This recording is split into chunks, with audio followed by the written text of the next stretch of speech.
Hey, welcome to another episode of an ongoing series where we basically take the camera anywhere we want to try to find secrets and new discoveries to some of our favorite games. Yeah, I know, I'm really surprised that we can cover Metroid Dread really early. A big thanks for that goes to a YouTuber slash camera tool creator, Postposterous, who's going to also be joining us on this episode. Make sure you check out his other Metroid Dread videos later on after this video, but also a big thank you to this camera's co-creator, Hebo. The two came together to make an excellent camera. One that you'll see in this episode allows us to freeze the game footage so we can take a nice solid time checking out everything that we want to take a look at. But anyways, with all that said, let's get started.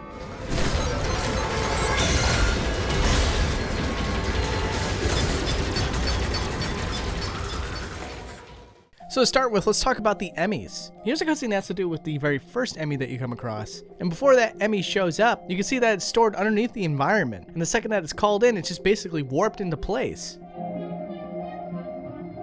The same can be said for this green Emmy that you see later in the game. This time it's stored all the way over to the right, and the second that it's called in for the cutscene, you can see that it moves from here to there. And many of the other cutscenes that use the Emmys have similar situations. But to move on from that, let's talk about this one little interactive background scene and show you a close-up of the little critters that get attacked by the first boss. Now, I'm going to have a whole segment dedicated to close-ups of certain creatures from this game, since you don't really get a good close-up look of any of these things because of the pulled back camera and the 2D aspect. But after that segment is done and over with, I just want to show you where the boss is, as well as the little critter that he eats in the first place. One thing you notice is that the critter doesn't deload, and neither does the boss technically. It's just really hard to see because he's cloaked, but there are little visual cues to kind of give you an idea of where the boss is supposed to be, and you can see that those visual cues are still stored underneath the water level. Speaking of that first level boss, I wanted to show you what the opening cutscene for this thing looked like at another angle, and one of the most interesting things about this cutscene is that there's a portion of it in which you can see a first-person perspective of Samus sliding underneath the boss, but if you look at the scene from another angle, you can see that they still use the model of Samus Aran sliding underneath the boss, meaning that the camera is positioned just in front of her, and you can get an idea of when that first person perspective comes into play because there's a HUD overlay that the developers use during these cutscenes, and despite the fact that we can move the camera anywhere, that HUD overlay stays with us, making a great indication of when that scene was supposed to play out. And now let's talk about Kraid. Here's the introductory cutscene used to introduce Kraid, and you can see that they added an orange hue to the scene by using an orange square texture and then adding a transparency to it. But more importantly than that, I think a lot of people want to know what's going on with Kraid below the lava level. And you'll see that he's fully modeled, but he doesn't have fully modeled legs. Instead, Kraid gets a fully textured bulb. Now, I imagine this was used because this gives the developers a level of freedom to move Kraid outside the lava level to any degree that they wanted to without worrying about accidentally showing the player a cutoff point for the model, while also not having to worry about two things regarding the legs. One, having to model it in the first place, and two, incidentally taxing the Switch's hardware in any sort of way. Also, this is where Kraid goes after you defeat him. You can see that he fully submerges himself underneath the lava, only to be then unloaded by the developers.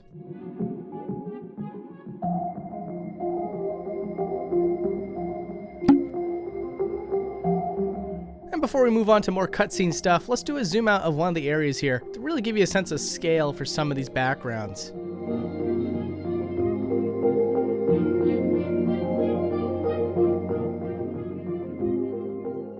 And now a quick word from our sponsor. All right, I got a service here that I know is really good for my fans, so I'm really excited about it. It's called Buy. I've actually used Buy in the past to get figurines from Dragon Quest that were exclusive to Japan. So I'm very, very familiar on how this whole process works. Basically, if you want to buy anything from a Japanese auction site or store, Buy acts as a third party that buys the product from the store with Japanese currency and then will ship the item to you from its warehouse, which means that you can buy literally anything from those Japanese websites with US currency, and you'll be guaranteed to have that product shipped to you from Japan. Whereas without this service, there's a pretty solid chance that these websites would not ship outside domestic. Anyways, use the link in the description to get a $20 off coupon on your first purchase, which honestly, that's pretty insane. It's basically like saying, here's free money to go buy stuff off eBay. Well, anyways, Bai, thank you so much for sponsoring the video. I'm sure lots of people here are going to be very thankful for it.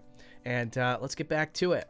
Now we got our guest YouTuber Postposterous discussing this scene that's done in a very unusual way. Here you can see the enemy as well as additional background elements spawn into the stage at the exact moment Quiet Robe is taken down. Fun fact, the enemy never actually strikes him. As Quiet Robe collapses, he clips through the floor, then moves into position as a background element for the fight. Great, thank you, Posty. And now moving on to this cutscene for the experiment boss. You can see that Samus is stored out of bounds when the cutscene starts and is posed in a hilarious fashion with her feet scrunched into her shins. And for this split second, you can see that there are two models for Samus, one for the morph ball and one for Samus herself. And once the cutscene is done showing off the morph ball, the camera then cuts over to Samus, who's been getting into place this entire time. Also, you can see the exact moment in which the boss spawns, and not only that, the generator, which is the reason that Samus is even here at all, has a second one that is loaded up just for this cutscene. The one that is used in-game is still stored right behind it, and even clipping into it.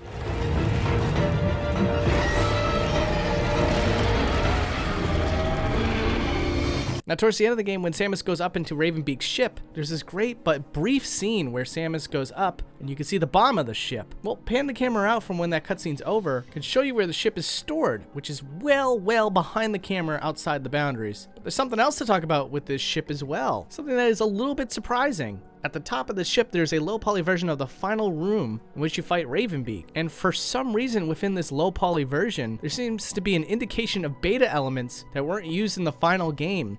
Some of the Chozo statues seem to be holding cubes instead of just their swords. And when you look at the real room in which this low poly version is based off of, they're not holding anything different from the other Chozo that they stand next to. Now you might be saying, she says, maybe it's just so low poly that it's supposed to be their fists. To which I will say, I thought about that as well and took the camera inside the cube only to reveal that they have the same hands as the other statues, meaning that these cubes were added for some reason, and we'll never know why. Now here's one of the final scenes with Ravenbeak, and you'll see that anytime that the camera is focused off of Ravenbeak, his entire body disappears. This is so that the camera doesn't clip into the Ravenbeak model while still showing a perspective that's near where his body's at. But more impressive than that, there's some footage here that Postposterous shared that'll be really interesting to you guys. In the area where Samus talks to Adam for the last time, you can see an empty final boss stage is already present and placed directly next to it. As the stage progresses, the two areas become merged and the elements necessary for the cutscene move into place.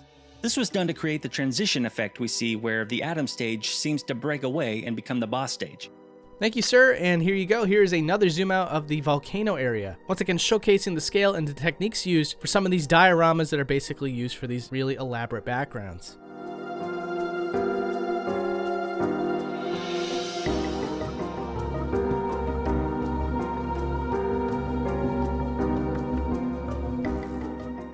Alright, now that we're done looking at cutscenes, let's look at in-game environments and models. Cool thing about Samus is that inside the arm cannon you can find all sorts of things, but in this example I'll show you that you can see the missile bulge that pops open when you hold down the missile button. It doesn't always show up there, but in this case it did. But Samus is the gift that keeps on giving. She actually has two interesting things to talk about. Taking the camera inside of her giant shoulder balls could show you that her shoulders are completely modeled. Now, why this is the case, I'm not entirely sure, to be honest with you. One reasonable guess is that it allows the shoulders to move independently of the balls, which gives the animations of the character more freedom. And the other more out there speculation is, well, Samus started off with the fusion suit, and that fusion suit had no balls on her shoulder, and we may be looking at a modulated version of a model that was more closely resembling the fusion design. Anyways, taking the camera inside of the Atom computers can show you that there's a modeling on the other side of his device, and this is a rendering that you can't normally see. Looping the camera around to the backside of this Chozo statue can show you that it's fully modeled on all sides, and in fact there's some neon lights for its back. It also allows you to see how it awkwardly does not have a leg on its right side, making the inner thigh area look a little incomplete. And then there was this area here we could see some Chozo armor, and this is really cool. You don't really get a great look at this,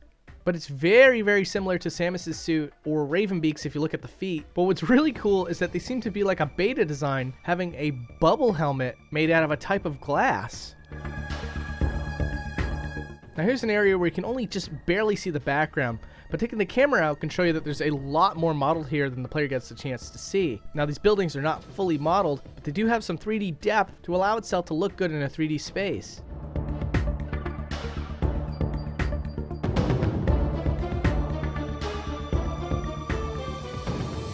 Now here's another look at the Samus model. Occasionally there'll be scenes where you can see Samus's face, or rather just her eyes through the visor. The game, oddly enough, never lets you see Samus's full face, but taking the camera through her mask can show you that she has a fully modeled mouth and nose, and you can even see more of her hair that's modeled as well. This all shows that she has green eyes and her signature blonde hair, even though the lighting makes it look a little darker here. But anyways, that's not a great look at what her face looks like, so I'm going to send it over to Postposterous, who has footage from his own channel that shows you the entire face in full. In case you're wondering, I gave myself the Metroid suit early, so it has a nice side effect of not rendering the mask during these scenes so we get a clear shot of her face. Huge thank you to Shesez for bringing me in to tag team this one. If you're not already subscribed, do it. So we'll be talking about the experiment boss later on in this episode, but for a short recap, there is a boss that is being experimented on and becomes an imposing threat to Samus at a certain point in the game, but you see phases of this boss as you go throughout your adventure,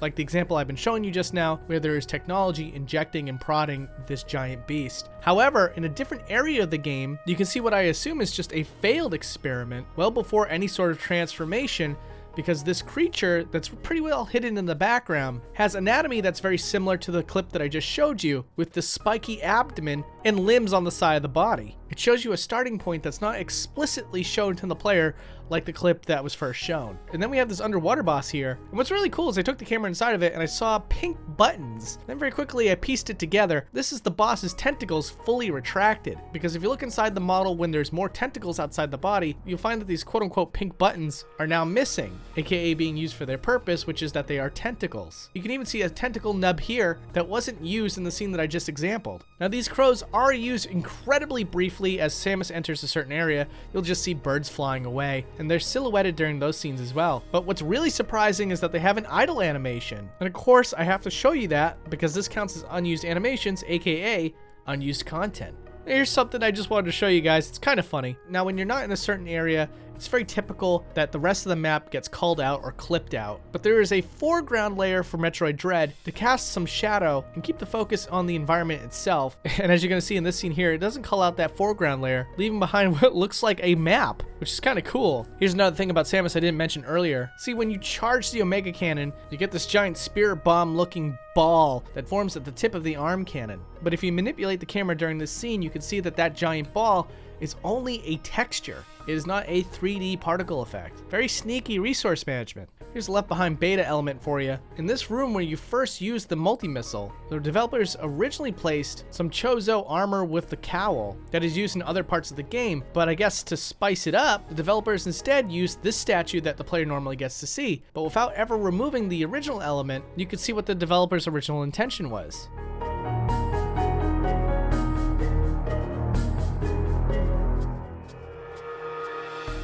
And once again, before we move on to a segment that involves the experiment, let's talk about the room in which you fight it. Now, this is a very interesting discovery. During the cutscene where you're introduced to the experiment boss fight, there is a metallic encasing that's completely unseen by the player, as well as a giant cylinder that actually clips through the sky dome that is also never seen by the player. Why these elements are here, I have no idea. In fact, they disappear by the time you actually start playing the game again. Now, whenever Ravenbeak is firing his laser, you can see that it clips into the ground, but I always wanted to know how far it actually goes. And it turns out Ravenbeak's beam is really, really long, like absurdly long. It would take about 40 Samuses to match the length of Ravenbeak's beam. And then there's this section of the game where there's an aquarium in the background. I want to take you in here. It's actually really surreal for me because when you look up and around, you can see so many more fish than you would imagine. I know that they're probably used in different areas of the game, but still to see them all loaded in at once and just swimming around in the void is just odd. Couple that fact with the background that's used is completely stark white and is only manipulated by the color change of the aquarium windows. Makes some awfully surreal imagery, I'll tell you that. Anyways, let's do another zoom out. This one is of the tram system, specifically the one that has the ocean in the background. The ocean spans for quite a ways. It's insane.